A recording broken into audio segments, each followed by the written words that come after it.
Olá, meu nome é Luciano, e você está no canal Teologia Puritana. Pela gravidade do assunto, no vídeo de hoje vamos dar mais uma resposta sobre a prática de evitar a transfusão de sangue, ensinada pelas testemunhas de Jeová. Veja antes nossos dois últimos vídeos sobre este assunto, para melhor compreender o assunto, como você pode ver neste vídeo que você está vendo, intitulado como Refutando as Testemunhas de Jeová, Levíticos capítulo 7, 26 verso 27.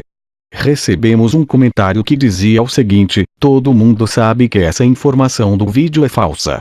Lá já esclarecemos a questão, mas achei preciso apresentar mais provas contra esta organização, e esta é uma das razões para fazer este terceiro vídeo que fala sobre transfusão de sangue. Infelizmente, muitos religiosos estão enganados sobre a transfusão de sangue, a ponto de proibir este procedimento médico ilegal a pacientes que realmente precisam. Convido a você, meu amigo, a observar mais um estudo que refuta as testemunhas de Jeová. Em 1993, aqui no Brasil, na cidade de Curitiba, um menino, chamado de Cleison Silvio Bento, de apenas 10 meses, nasceu com uma deformação congênita do coração. Era preciso fazer uma cirurgia para corrigir a deformação, mas a sua mãe, que era testemunha de Jeová, recusa-se a autorizar tal operação. Depois de um certo tempo, o hospital conseguiu na justiça o direito de operar a criança, mas infelizmente era tarde demais, e a criança morreu. Informação esta que você pode ler no Jornal do Brasil, matéria de 24 de abril. A verdade, veja este jornal aqui, ouça em áudio o que diz o jornal. Carmelita chorou muito ao saber da morte de Cleison e teve solidariedade dos companheiros da seita. Bebê de testemunha de Jeová morre após operar o coração, feita contra a vontade da mãe. Cirurgia veio tarde demais. Curitiba, o menino Cleison Silvio Bento, de 10 meses, morreu ontem, meia hora depois de ser submetido à cirurgia para corrigir uma deformação congênita do coração, no Hospital Pequeno Príncipe, em Curitiba. Cleison, filho de adeptos da seita Testemunhas de Jeová, foi finalmente operado depois de meses de discussões entre a mãe, Carmelita Bento, e o corpo médico do hospital, que só pôde fazer a cirurgia com autorização judicial. Debilitado por causa da doença que impede a oxigenação do sangue, o menino teve uma parada cardíaca por volta das 13 horas de ontem, depois de feita a correção no coração. A cirurgia exigiu transfusão de sangue, que a mãe não queria autorizar por motivo religioso. Carmelita ficou durante as 4h30 da cirurgia no quarto do filho. Ela soube da morte de Cleison por um dos cirurgiões e uma psicóloga do hospital. Carmelita chorou muito e foi consolada por duas mulheres das testemunhas de Jeová. Ela deixou o hospital por volta das 15h30. O corpo do menino foi levado para o Instituto Médico Legal para autópsia e deve ser enterrado em Florianópolis, onde mora a família. Demora. Os médicos do Hospital Pequeno Príncipe vinham alertando sobre a saúde frágil do bebê. Segundo o cirurgião Fábio Salom, chefe da equipe que operou Cleison, a doença mata 99% de seus portadores antes de 1 ano de idade. Quando a mãe recorreu à justiça em maio passado para retirar o filho do hospital, Cleison estava em condições de ser operado. Com a demora na solução judicial, mais de 15 dias, o menino já tinha seu quadro clínico complicado por várias doenças associadas à má oxigenação sanguínea. Ontem, quando entrou na sala de cirurgia, Cleison pesava só 4,7 kg. Operado, já na UTI, teve uma diminuição nos batimentos cardíacos e, mesmo com medicação, morreu em poucos minutos. Alternativas: a mãe do menino não quis adiantar se tomará alguma medida contra o hospital, mas de certo que a comunidade condena a atitude do corpo médico, que insistiu na exigência da transfusão de sangue para realizar a cirurgia. João Tômio, da Comissão de Ligação com os Hospitais, um atuante grupo dentro das congregações das Testemunhas de Jeová, disse ontem que o hospital foi informado sobre pesquisas sobre alternativas ao uso de sangue em cirurgias. Segundo ele, na sede da igreja. Em Nova York, há uma central médica que já reuniu 3.600 pesquisas sobre alternativas à transfusão, e estas pesquisas, a última palavra de tecnologia, segundo ele, são levadas aos hospitais como uma contribuição. Tomio não fez comentários específicos sobre a cirurgia que resultou na morte de Clayson, mas disse que a mãe não teve qualquer responsabilidade no que aconteceu. Nós somos testemunhas de que ela fez de tudo em nome do que se acredita e que nós acreditamos, disse. Segundo Tomio, tanto no livro de Gênesis, no Velho Testamento, como no livro de Atos, no Novo Testamento, está escrito que o sangue é o símbolo da vida, uma propriedade individual. Segundo Tomio, aceita não rejeitaria Clayson se a cirurgia tivesse êxito e no seu corpo circulasse o sangue de outra pessoa. Sangue não irrepulsivo, não é impuro em si. O que vale é a atitude nossa diante dele, que é um símbolo. O menino jamais poderia ser responsabilizado pela transfusão. Agora você observa que as testemunhas de Jeová usam a Bíblia para justificar seus erros. Veja esta outra informação da revista A Sentinela. Os pais precisam estar firmemente decididos a recusar o sangue para si mesmos e para seus filhos, prezando sua relação com Jeová mais do que qualquer alegado prolongamento da vida que envolva a transgressão da lei divina. Estão envolvidos o favor de Deus agora e a vida eterna no futuro.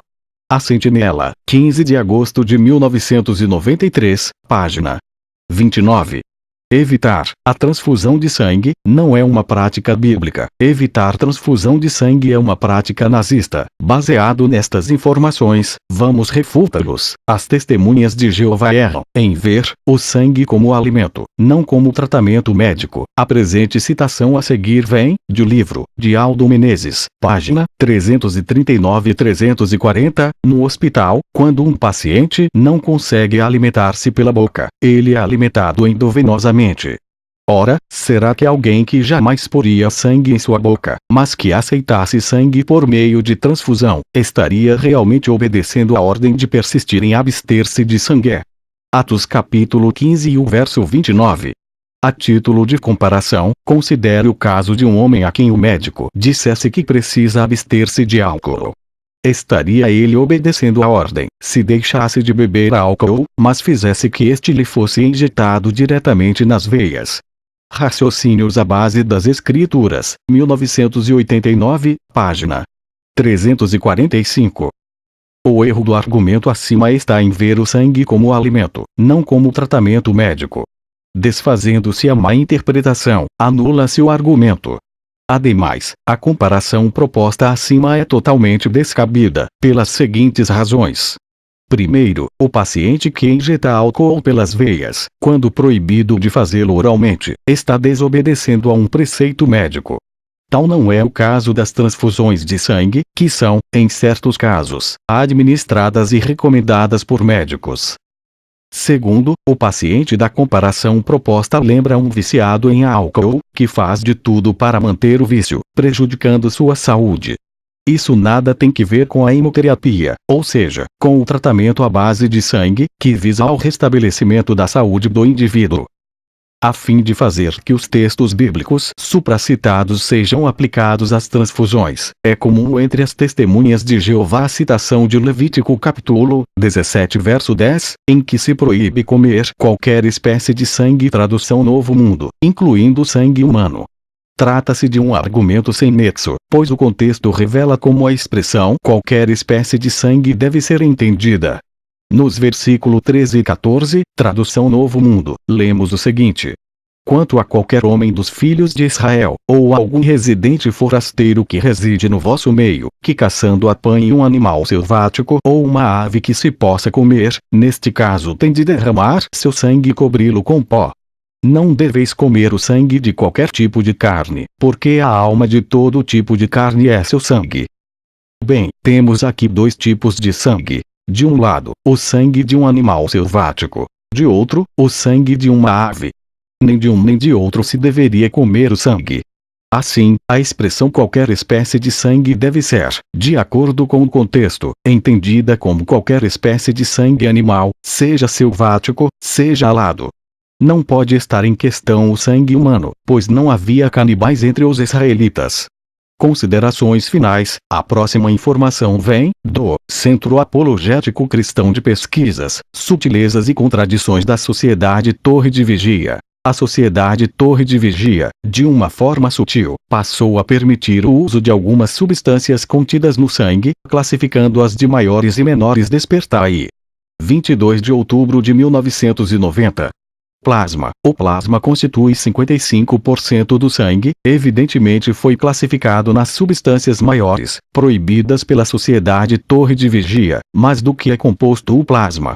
Vejamos. 92% água, os outros 8% são albumina, globulina, fibrinogênio e fatores de coagulação. Estes 8% são exatamente o que é permitido pela Sociedade Torre de Vigia para uso por seus membros. Veja o absurdo. Como um todo, o plasma é proibido, mas os seus principais componentes são permitidos, desde que sejam introduzidos no corpo separadamente. Leucócitos também são proibidos, porém a Sociedade Torre de Vigia autoriza o transplante de órgãos, no qual o paciente transplantado recebe muito mais leucócitos, glóbulos brancos, do que em uma transfusão sanguínea.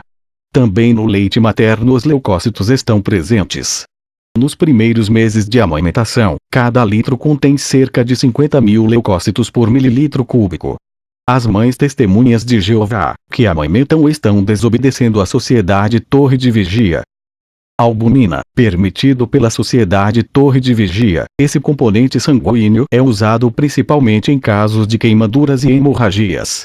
Uma pessoa com uma queimadura de terceiro grau, 30% a 50%, necessita de 600 mg de albumina. São necessários entre 10 a 15 litros de sangue para produzir esta quantidade de albumina. Se uma testemunha de Jeová sofrer uma queimadura, pode receber albumina. Imunoglobina é um componente usado na produção de vacinas, algumas obrigatórias em viagens para o exterior e alguns estados nacionais. São necessários até 3 litros de sangue para a obtenção das vacinas, que são permitidas pela Sociedade Torre de Vigia.